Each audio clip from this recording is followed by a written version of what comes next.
What's going on? Vincent Rappisardi, Big Blue on Bias.com. Thank you to those who've liked, commented, and subscribed. I've really appreciated that. If you guys can comment, that helps the algorithm, gets more people to watch. If you guys could share it, follow me on Telegram, Instagram, Big Blue Unbiased on both of those channels.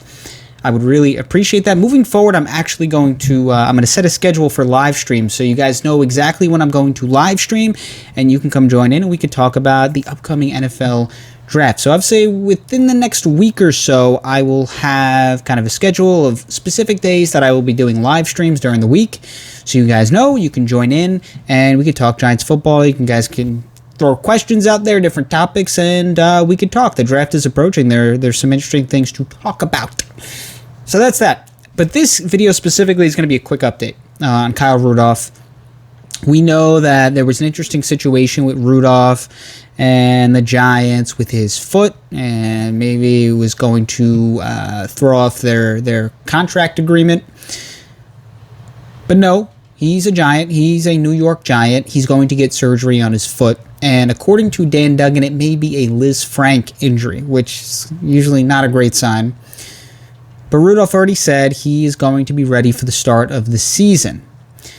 Evan Ingram had this kind of injury in 2019, had to get surgery, but he played all of 2020, all 16 games. So, it's a serious injury, but at the same time, I think there's a good example in the recent past for the Giants that a tight end specifically has had an injury like this and been able to recover and be just fine and play an entire season after getting surgery for that kind of injury.